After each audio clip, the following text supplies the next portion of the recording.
Yo, I am not a hunter and I never went hunting. I am not a fisherman and I never go fishing.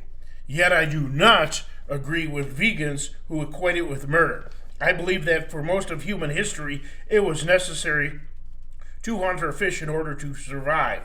Also, Jesus Christ himself had shown approval of killing animals for food. See the Gospel of John, chapter 21, verses 5 to 13. However, today's hunting and fishing is often a far different matter. That's because modern grocery stores and food markets eliminate the need for hunting and fishing for the overwhelming majority of people. Perhaps many can eliminate meat eating altogether due to the potential nutrition in such wide varieties of food available today, plus modern vitamin pills. But instead, we have worse things, namely sport hunting and fishing, killing animals, putting them in distress, and giving them pain for no reason whatsoever. And the perverted pride of having conquered another living thing, which, unlike combat sports between humans, never agreed to the contest. Especially when accompanied by taking selfies with the dead or impaled animal, or involving taxidermy to mount their head or body on a wall or mantle. Though not as extreme as savages who prepared and displayed shrunken human heads, it's still far less civilized than we should be. This complete degrading of your opponent is also unlike MMA fighters who often hug or congratulate each other after fighting. Also, it's unfair anyway since only one side uses unnatural weapons. Hunters claim that hunting takes special skill.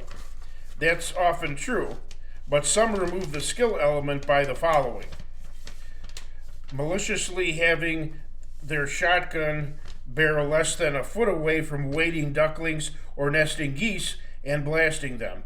Others cheat by using semi-automatic rifles that hold from 30 to 100 rounds, which can rapid fire. Yet others shamefully use canned hunting, shooting animals confined to small pens instead of being pursued in their natural habitat.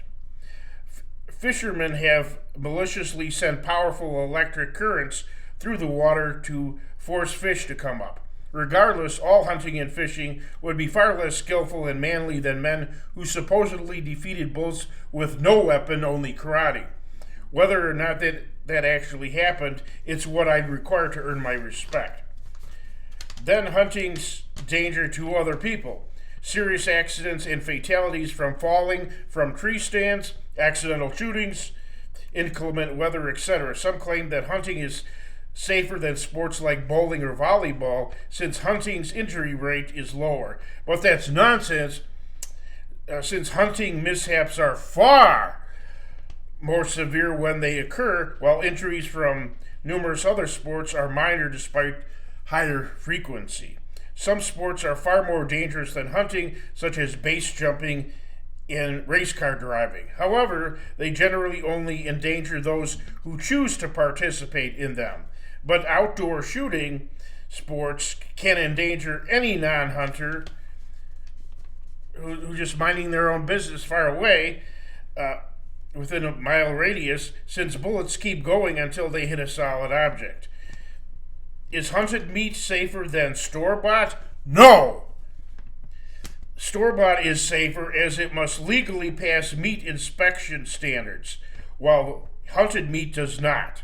And blasting game with a birdshot or buckshot creates an additional hazard, as it's now contaminated with lead.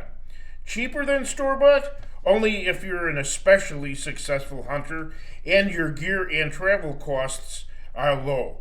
Grocery meat is usually cheaper for casual to new hunters. Hunters claim that hunting can be important for the environment and be a compassionate act, such as euthanizing deer to contain and alleviate chronic wasting disease, or killing common starlings as they do massive crop damage. But these important acts should not be called hunting.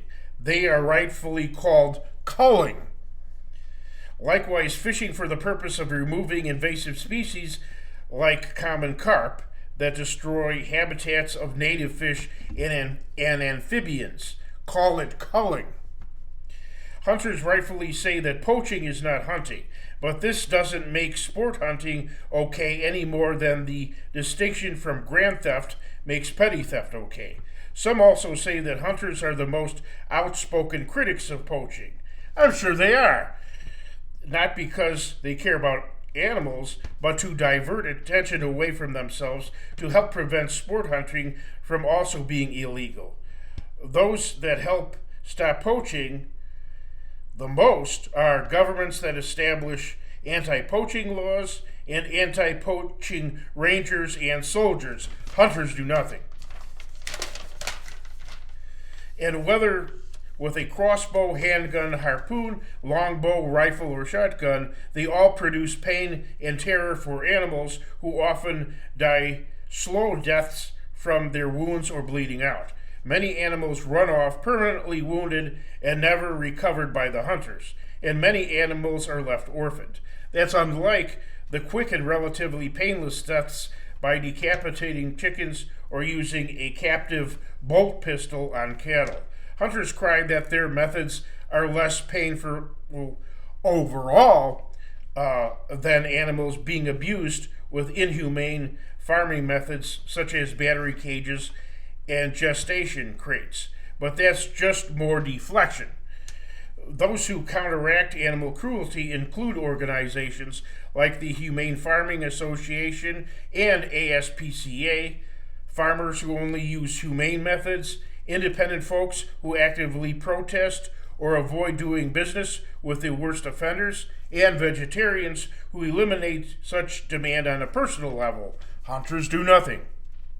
Then the outlandish assertion that the greatest hunters are great conservationists who hunt because they love animals.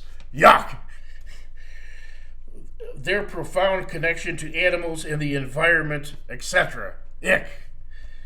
Loving the existence of animals in nature comes from hunters needing their existence in order to continue exploiting and feeling superior to animals and their environment. Any conservation efforts only come from wanting to preserve their dominant role. Besides, they have hunted numerous species to extinction, permanently wiping them off the earth instead of sustainability. Examples include the Atlas bear, Falkland Islands wolf, great auk, passenger pigeon, quagga, sea mink, Steller sea cow, Tasmanian tiger, and Zanzibar leopard. Some claim that hunters paying licensing fees contributes financially to wildlife and habitat conservation, or which revenue helps communities. But that's the same attempt at justification that those who want to legalize deadly drugs, prostitution, or gambling casinos use. Even the mafia supposedly helped communities. Let us do evil that good may come? To hell with that! Eventually, evil spawns more evil, and starting with good eventually blossoms into more good. And hunting does not make for peace. In summary, hunting and fishing should be illegal. The only exceptions should be doing so to avoid starving, selling the red meat or fish to food vendors, or donating such bounty to the poor. In the meantime, we can choose to refrain from such activities, disassociate from those who participate, and speak out against it.